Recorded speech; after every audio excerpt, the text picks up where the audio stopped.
Welcome to Web Handling. My name is Dave Roysam. I am super excited to continue our new mini-series based on our new must-have Web Handling Handbook. In this clip, we will attempt to answer an age-old question. Which winder is best for me? In upcoming clips, we will explore other most common questions about a most common process, winding. I know your time is precious, so let's get started.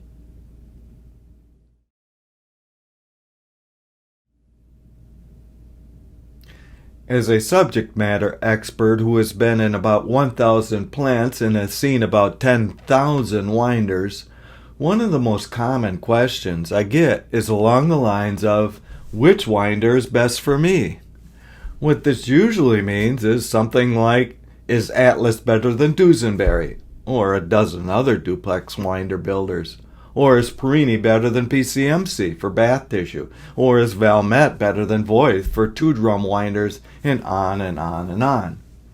My apologies if I have not listed your favorite builder because we simply do not have time to do so here.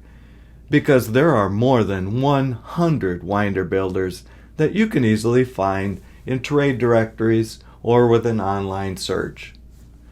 While details truly matter, details at this level of granularity really miss a lot, and as a consequence, the whole area of winding can seem mysterious.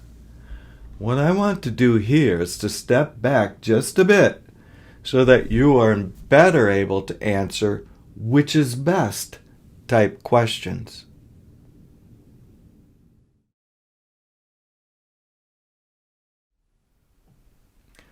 Understanding winding begins by understanding wound roll tightness, and that leads to winder classes, which is the number and types of adjustments, settings or knobs if you will, that affect winding tightness. Most winders conveniently fall into about a half dozen classes, 4 of which are shown here. Not shown here are the specialty gap and slipped core winders.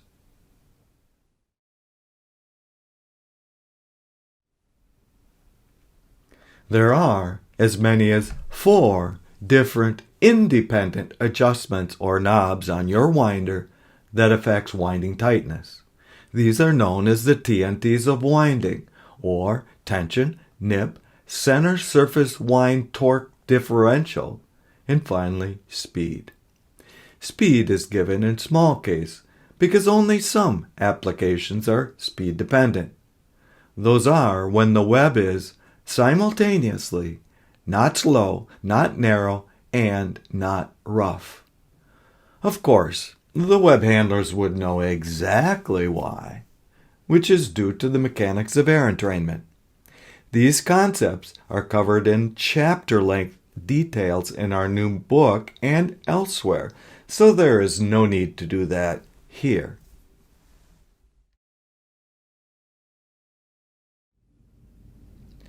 What is important here is to note that some winders have far more independent knobs than others. Usually, and quite confusingly, there are far more knobs on the winder control panel than physics allows as a winding process. That topic is beyond the scope of this discussion. All that you need to know for now is the 4 possible independent knobs for winding processes, the TNTs. Some winders have only 1 independent knobs while others have 4 and others still something in between. Some knobs are strong and others are weak, even if the calibrated loading is precisely the same. Some knobs are trouble, and others are mostly trouble-free. Finally, and maybe most importantly, more knobs is not necessarily better. There are many makes and models of winders, duplex winders in particular, that have as many as 14 adjustments that affect winding tightness, though most are interrelated and thus not independent. The question that I pose to audiences of both builders and buyers of winders alike is this: how many knobs do you want to give the night crew? Think about the madness and mayhem generated if a winder operator had to think about how to avoid a dozen different defects seen on the winder across 40 different grades with his or her 14 settings, at least half of which are on the control panel. Absolute and inexcusable ergonomic and control mayhem.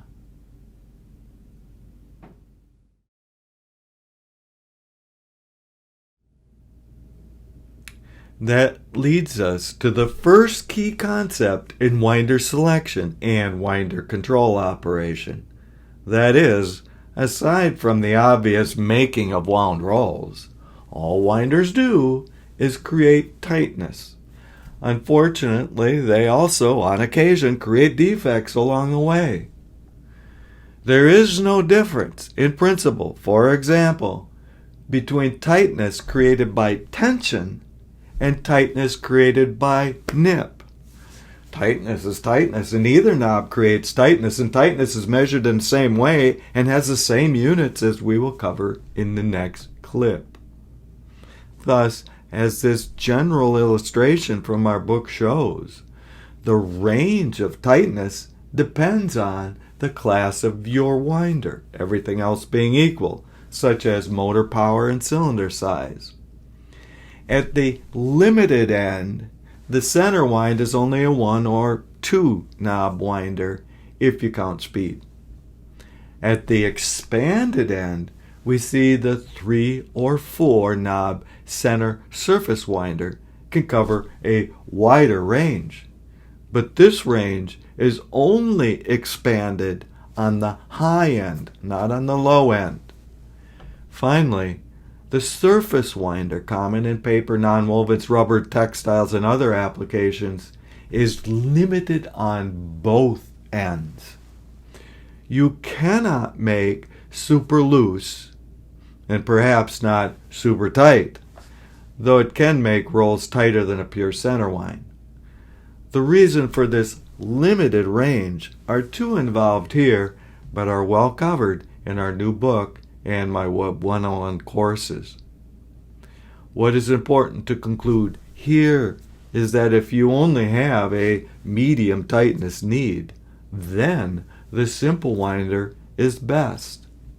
You will only increase the number of knobs only after you've made 2 simple checks. You have a tight defect, and the tension knob has already been maxed. Knobs cost money, and they cause control confusion. So no more new knobs until you've truly mastered the ones you already have.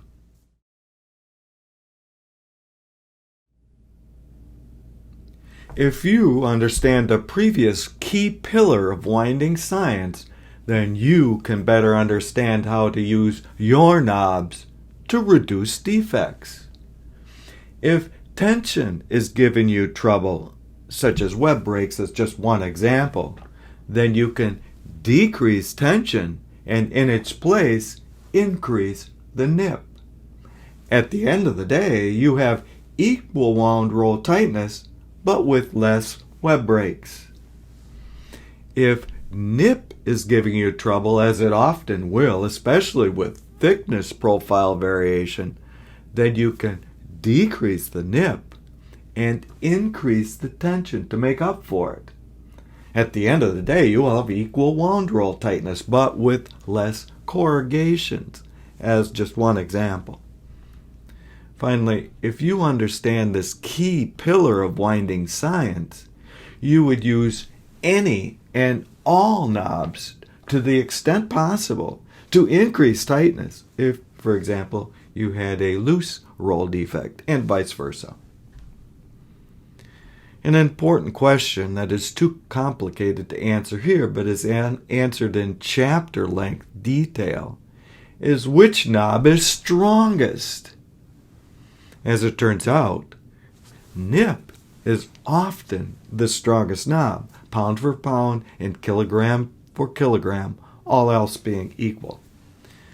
Unfortunately, nip is also often one of the most destructive knobs, being the direct cause of many defects, especially those associated with web thickness profile variation across the width.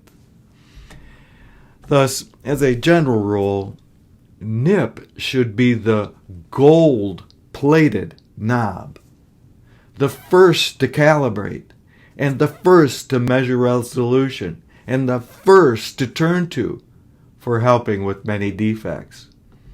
Calibrating nips is described in great detail in Web 201.29a through G.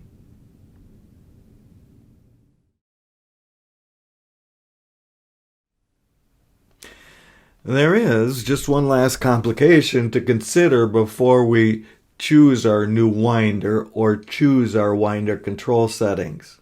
That is, winders can be built in a wide variety of arrangements, and these have many options for how many independent TNT knobs are included. For example, the gap winder has only one knob unless there is speed dependence, whereupon there will be two. Turret winders, on the other hand, could have 1, 2, 3, or 4 knobs depending on how they are built and used. Finally, you want to make sure that the sizing of the knobs is not control limited. For example, tension should be sized so that it can be operated at the verge of web stability on the low end and up to, in many cases, a good way to the level that would cause necking and web breaks. These control sizing parameters are detailed in our new book and elsewhere, so we don't need to do that here. In this clip, our job was merely to outline tightness in preparation for the next clip, where we will talk about control settings, curves, defects, and so on.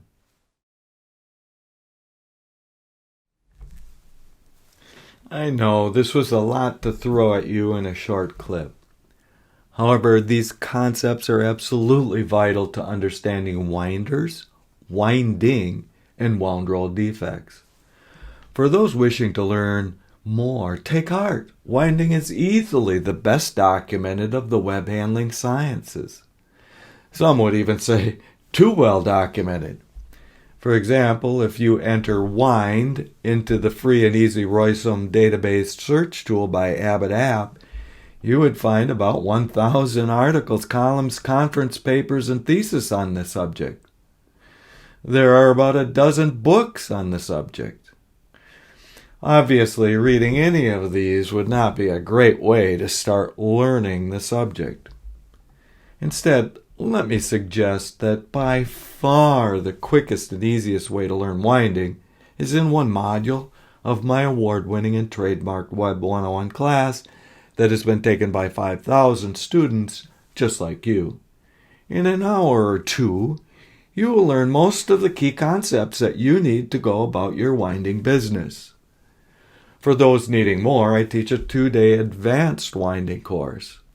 Those courses are available in your plant, in public venues, and as video on demand through AIMCAL, APITTA, and TAPPI. For completeness, I will mention that my good friend, colleague, and co-author, Tim Walker, also has a module and a 1-day section on winding in his courses. Finally, that and much, much more can be found in 50 pages of the Web Handling Handbook. However, don't be intimidated, because this chapter in particular is written at a basic level, such that it would serve a lead operator, for example. Yet in there would be many parts that would not be familiar even to some winding experts. In short, something for everybody, written in everyday language.